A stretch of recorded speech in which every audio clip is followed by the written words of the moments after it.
Hey everybody, welcome to Greg's Garage.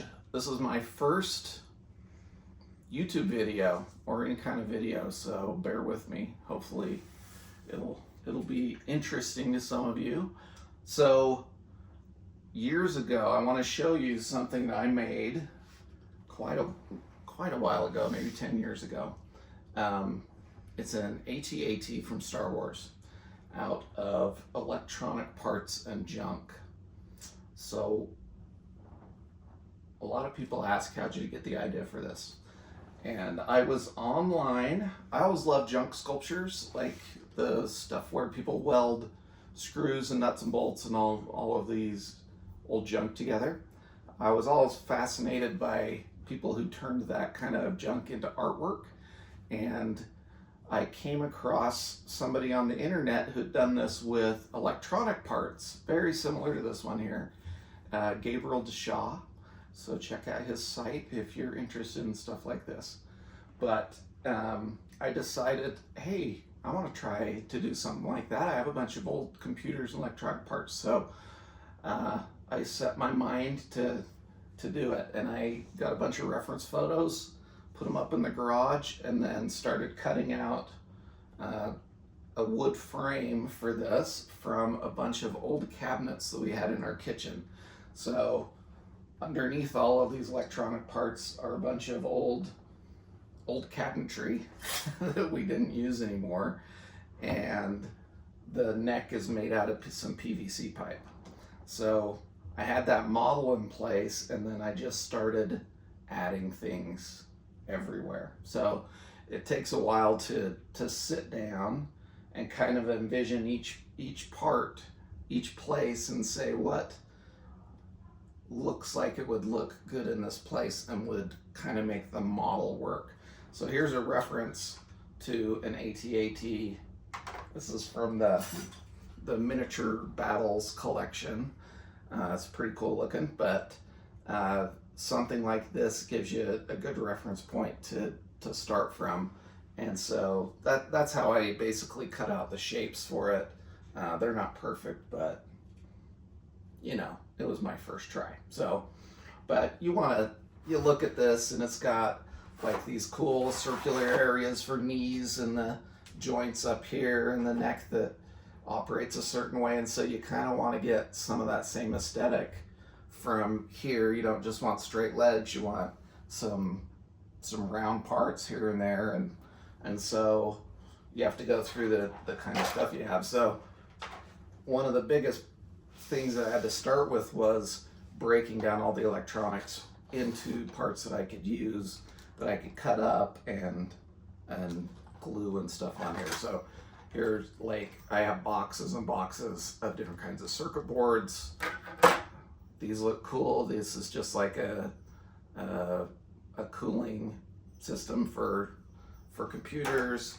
Here are a whole bunch of round pieces that are the insides of hard drives. So I guarantee that nobody's going to get the data off of any of these hard drives anymore. And then I have tons and tons of baskets full of keyboard keys, wire and cable and stuff like that. And one thing that I loved about what Gabriel Deshaw did that I hadn't ever thought about was using wire, kind of like I'm familiar with doing trim work in a house. So you put your sheetrock down, you put mud and tape over it, and each step that you take makes your finished product look a little nicer, and it's to cover up some of the errors that you made with your framing and so on and so on. And the very last thing you do is you put on the nice trim pieces around your door and around the floor, and they cover up all these really ugly edges of the sheetrock and stuff like that. So he kind of used, I saw, he does a lot of things with wire, but one of the things I noticed was, hey, you use the wire kind of like trim in a house, and it makes everything pop and look good. And it's true, as you build these halfway through, everything looks really junky, and then you put some of the wire on and it looks nice and finished. So kind of want to just go through and show you some of the pieces that I have on here.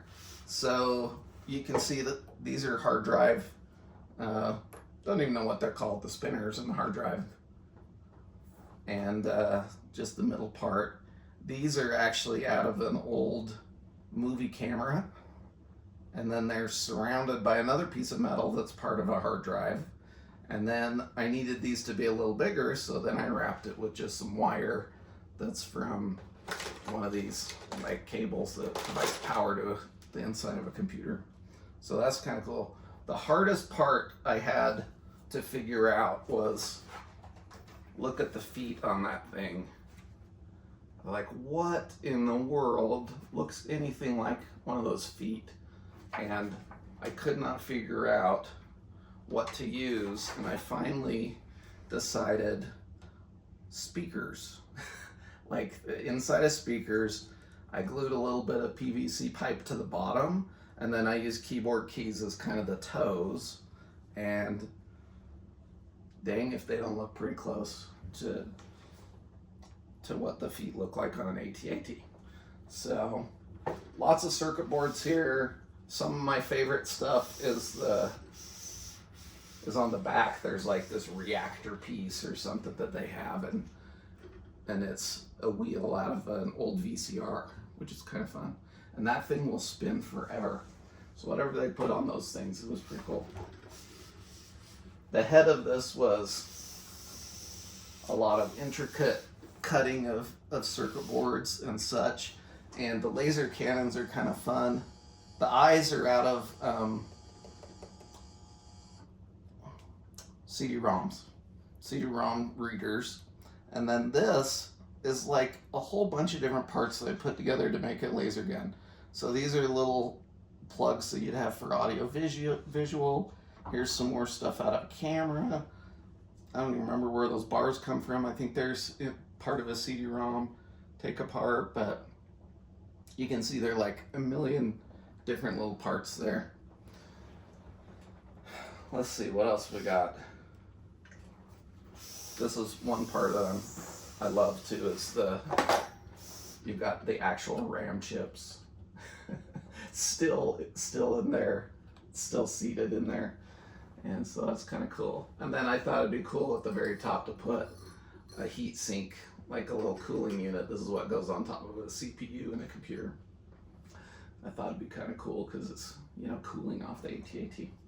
And then I had to finish it off with, I don't know if you can see very well the keyboard keys, but I wanted it to kind of look like snow, like where the walkers were walking. So I used gray and white and beige keyboard keys. And then if you look closely, there's a bunch of hidden words in here, like all-terrain attack vehicle or something. And let's see, and I've got my kids' names in here and some stuff like that. So that's kind of how I signed it. And there should be a GB in there somewhere for my initials. But that's it. That's how my junk AT-AT came together. And thanks for watching. See you later.